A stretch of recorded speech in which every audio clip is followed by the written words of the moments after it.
bagi para Columbian sekalian jika didapati tanda-tanda yang berisiko seperti kanker kulit. Jadi faktor resiko ada tumor otak salah satunya adalah dari genetik alias keluarga. Indikasinya banyak banget ya, mulai dari yang paling ringan sampai yang paling berat. Pengobatan patah tulang berdasarkan dengan seberapa jauh pergeseran tulang itu terjadi. Halo Columbians, balik lagi dengan aku JJ. Di Bersama Dokter kali ini aku ditemani oleh dokter yang sangat cantik banget, Dokter Indri. Kali ini aku mau bahas seputar metode Sparks. Nah langsung aja nih, hai Dokter Indri, boleh sapa-sapa Columbians dulu dong. Halo JJ, halo Columbians. Apa kabar dok? Baik, sehat Baik, selalu. Ya, sehat, Ya. Oke. Nah, seperti yang aku udah bilang nih dok, kita mau bahas seputar metode Sparks. Tapi sebelum itu mungkin aku mau tanya dikit dulu nih ya seputar persalinan nih dok. Aku tuh sempet bingung ya dok. Aku tuh lumayan skeptis sama ibu-ibu hamil nih dok. Kenapa sih mereka bisa ngidam gitu ya dok kalau hamil di luar nalar gitu dok? Apakah hal ini tuh dipengaruhi, maksudnya hal apa sih yang mempengaruhi ibu-ibu ngidam yang di luar nalar gitu dok? Ngidam ya, sebenarnya ngidam ini dari sisi medis ya, dikarenakan hormon kehamilan atau yang kita kenal dengan kadar beta HCG yang meningkat di dalam tubuh seorang ibu hamil ya. Nah, kadar beta HCG hormon yang meningkat ini yang menyebabkan timbulnya craving gitu atau yang orang awam sebut dengan mengidam. Jadi craving akan makanan tertentu gitu ya. Yang tadinya sebelum hamil dia misalnya nggak suka, kemudian sekarang jadinya suka, malah nyari gitu ya. Atau misalnya sebelumnya dia suka banget, sekarang jadi nggak suka. Biasanya memang dipengaruhi oleh banyak faktor juga gitu. Bisa karena sedang mual muntah juga, jadi dia misalnya nggak suka yang berbumbu terlalu banyak, kayak misalnya yang bau bawang putih terlalu banyak. Nah, di situ makanya timbullah kata-kata ngidam. Ngidam, oke. Berarti sebenarnya kalau dalam medis itu lebih ke hormonal ya dok? Yes, betul. Oke. Karena hormon kehamilannya yang meningkat. Oke, lanjut nih dok. Aku juga pernah dengar gitu ya. Kadang ada juga justru malah suaminya nih dok yang ngidam gitu. Apakah itu juga bisa mempengaruhi hormon dari suaminya gitu dok? Jadi ya tetap ya, yang namanya hamil kan dari ibunya sendiri gitu ya. Cuman memang ada yang kita bilang namanya sugesti gitu ya. Betul. Jadi karena mungkin hubungannya dekat begitu ya. Jadi sewaktu istri mengidam, suaminya ikut-ikutan mengidam gitu. Ya, karena memang sugestinya yang kuat. Berarti kalau secara medis tuh nggak ada lah ya dok kayak gitu. Nggak ya? ada Lebih sih, ke karena sugesti memang ya? tetap hormon ibu hamilnya sendiri yang hamilnya, meningkat. Ya, kalau untuk suami sih sebenarnya tidak ada hormon yang meningkat gitu. Nah, sama satu lagi nih dok, aku tuh paling sering juga ya suka dengar cerita kalau misalnya dalam kandungan tuh bayi udah mulai nendang-nendang tuh dok. Apakah itu emang hal yang wajar atau sebenarnya mereka tuh sebenarnya udah latihan bela diri gitu dok dari kandungan gitu? Ini boleh dijelasin gitu dok? Kalau untuk tendangan sih sebenarnya dari awal kehamilan bayi sudah mulai ada pergerakan ya. Tetapi karena masih kecil, jadi biasanya ibu hamil tidak merasakan untuk tendangan itu, karena kan bayinya masih kecil, kemudian tulangnya juga masih tulang-tulang lunak karena proses penulangannya belum bagus ya. Jadi ibu hamilnya masih belum merasakan. Jadi umumnya anak pertama ya, jadi hamil anak pertama, ibu hamilnya sendiri baru bisa merasakan tendangan bayi di usia kehamilan sekitar 5 bulan. 5 bulan. Sewaktu anak kedua, ketiga dan seterusnya biasanya memang lebih cepat dari 20 minggu. Jadi lebih cepat dari 5 bulan, mungkin sekitar 4 bulan atau 4 bulan setengah sudah bisa merasakan untuk tendangan bayinya. Tapi untuk tendangan pun jangan mikir, oh tendangannya harus buk gitu ya, kayak bela diri enggak. Awalnya itu di 5 bulan cuman kayak klutuk-klutuk gitu, cuman kayak ada kupu-kupu di dalam perut kita ada gitu. yang gerak gitu ya. Betul, kayak mungkin usus goyang lah ya kalau kita bilang ya. Kayak ususnya terlalu kontraksi jadi gededet gitu. Berarti itu sebenarnya hal yang wajar gitu ya dok. Betul. Nah, Sebenarnya nih benar nggak sih dok nih proses persalinan normal itu rasa sakitnya tuh seperti 20 tulang dipatahkan secara bersamaan tuh dok. Wah aku sebagai Gen Z ya agak kaget nih mendengar statement ini gitu. Jadi langsung ini ya mundur, teratur. Makanya sering banget ya dibilang kalau persalinan itu adalah proses pertaruhan nyawa ibu dan anak gitu dok. Gimana sih dok? Benar nggak tuh? Ya untungnya nanya ke saya ya yang sudah pernah merasakan. Oh iya, oh dokter, udah ada anak juga ya dok? Oh udah dong 2. Oh 2, oke. Jadi gimana memang untuk persalinan secara normal pun jadi udah di bukaan 1 sampai bukaan 10 tentu ada prosesnya memang. Dimana betul seperti yang orang-orang bilang nyeri memang. Jadi kalau kita melahirkan normal nyerinya itu memang selama prosesnya, tetapi memang penyembuhannya pastinya lebih cepat gitu ya, karena tidak ada robekan di area perut. Tetapi sewaktu kita menjalani operasi sesar, biasanya memang prosesnya cepat sesarnya, tetapi memang after sesariannya ya memang lebih nyeri betul daripada orang yang melahirkan normal, karena ada sayatan di rongga perut kita di mana perut kita ini mempunyai banyak persyarafan tentunya, termasuk yaitu saraf nyerinya tersensitisasi banget gitu. Oke, nah karena sejujurnya sebagai Gen Z nih dok, aku lumayan jadi agak skeptis untuk melahirkan gitu ya. Pasti nih teman-teman juga relate ya. Jadi mikir kayak aduh nanti aja kali ya hamilnya. Karena aku kebetulan adik aku banyak ya dok, jadi aku sempat nemenin mama aku untuk persalinan tuh secara sesar dan normal, dan aku masih lihat prosesnya itu masih yang ya itu kalau normal ya aduh aku ngeliat mamaku tuh kayak sakitan banget gitu ya dok di proses awal. Kalau sesar juga recovery-nya sampai nggak bisa jalan. Jadi benar-benar yang aku tuh mikir ada nggak sih ini metode persalinan yang lebih lebih gampang gitu kali ya Colombians gitu. Nah ini jadi pertanyaan aku juga nih dok, di RSCA atau Rumah Sakit Columbia Asia sendiri ada nggak sih metode persalinan yang minim rasa sakit dan risiko pasca operasinya tuh lebih rendah gitu dok? Nah, jadi memang di Columbia sendiri kita punya metode yang namanya Sparks. Betul. Okay. Apa tuh dok Sparks? Pernah denger nggak Je? Sejujurnya enggak sih dok. Jadi yang aku tahu Sparks tuh lagunya Coldplay justru. Ya memang the one and only cuman ada di Columbia Asia sebetulnya Sparks itu. Betul. RSCA gitu ya dok. Betul ya Sparks ini.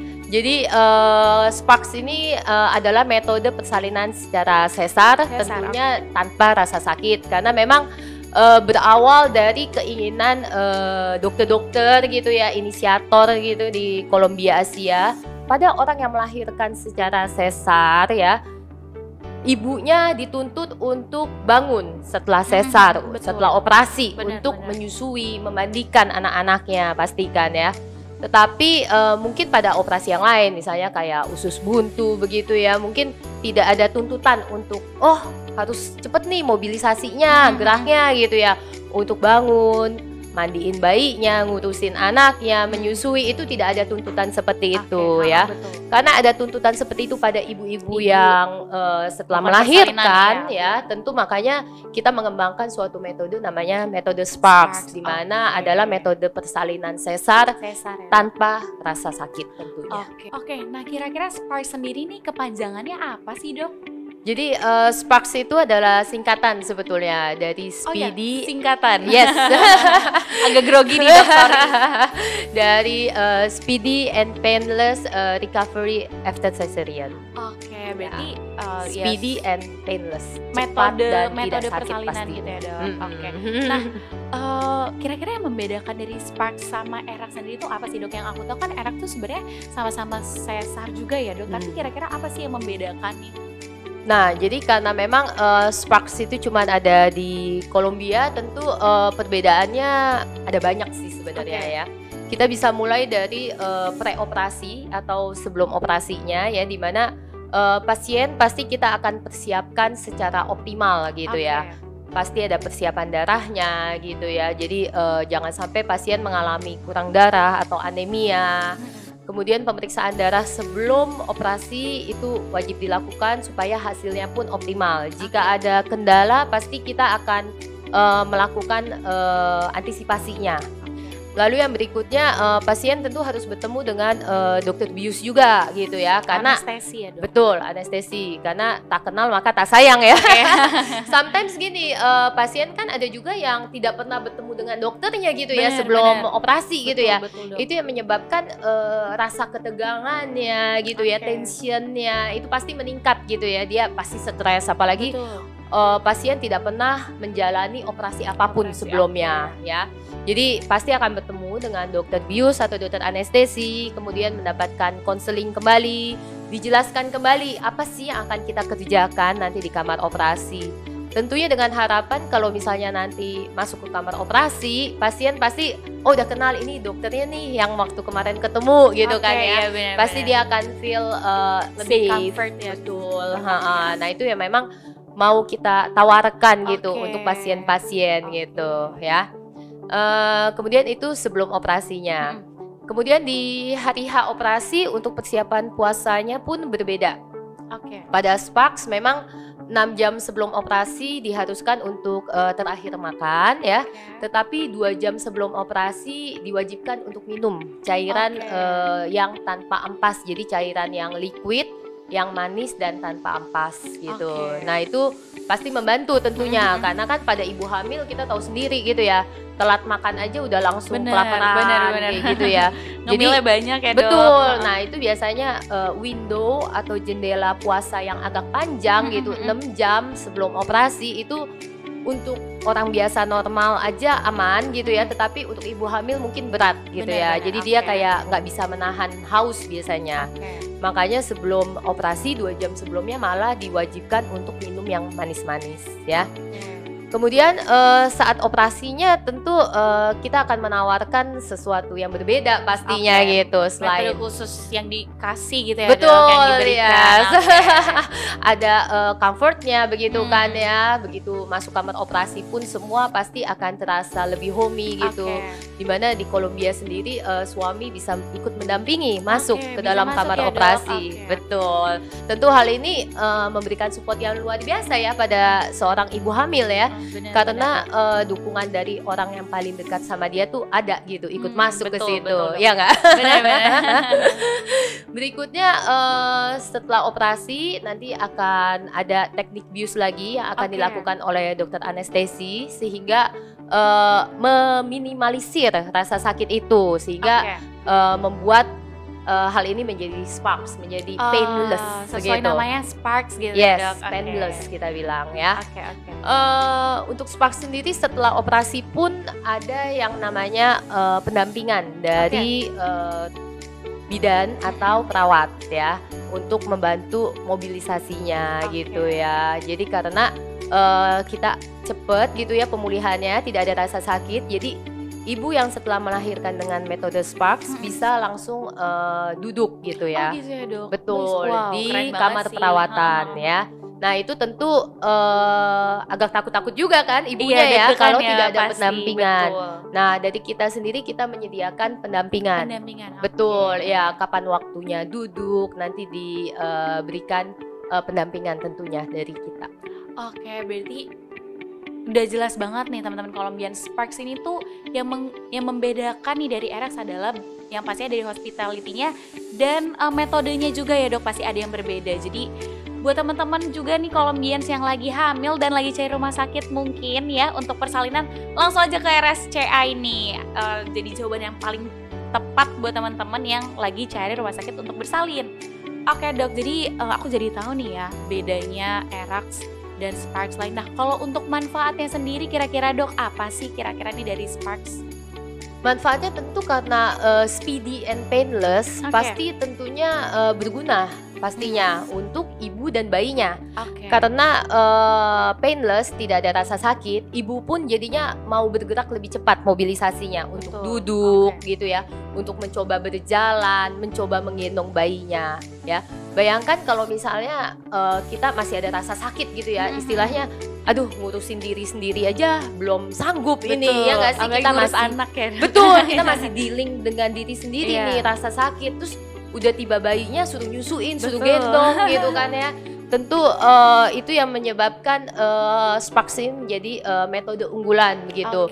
Dengan adanya painlessnya, kemudian speedy-nya tentu membawa pengaruh yang cukup signifikan untuk ibunya dan untuk bayinya pastinya. Oke, nah bener banget nih. Aku juga sebenarnya sangat merasakan waktu itu aku ngejalanin. Aku waktu itu sempet live ya, teman-teman Colombians mungkin yang nonton live hospital tour kita. Aku ngeliat deluxe roomnya sangat homey dong. Aku kayak pengen staycation justru ya, bukan aku pengen kayak, kok di ruangannya homey banget ya gitu. Jadi sangat sangat relate dengan penjelasan dokter kalau Sparks metode persalinan yang ditawarkan ini juga akan memberikan pelayanan yang homey gitu ya dok. Oke, jadi banyak banget nih teman-teman manfaat dari Sparks. Terima kasih banyak Dokter Indri untuk penjelasannya. Jadi banyak banget ya maksudnya manfaat-manfaat, dan ini menjadi satu solusi ya. Betul. Untuk ibu-ibu di luar sana mungkin yang takut dan masih mikir untuk aduh kayaknya bersalin itu atau melahirkan itu hal yang mengerikan. Nah, ini jawaban yang paling tepat untuk bersalin di Rumah Sakit Columbia Asia. Rumah Sakit Columbia Asia, benar ya dok? Betul. Untuk melakukan dan mengambil metode Sparks ini. Oke, Dokter Indri, terima kasih banyak untuk informasi dan sharing-sharingnya, sangat insightful. Abis ini lanjut kegiatan untuk apa lagi nih dok kira-kira? Ada poliklinik. Masih lanjut lagi ya. Terima kasih banget untuk waktunya nih dok. Pokoknya semoga juga bermanfaat buat teman-teman Colombians, dan salam sehat. Boleh di salam sehat Colombians. Bye guys.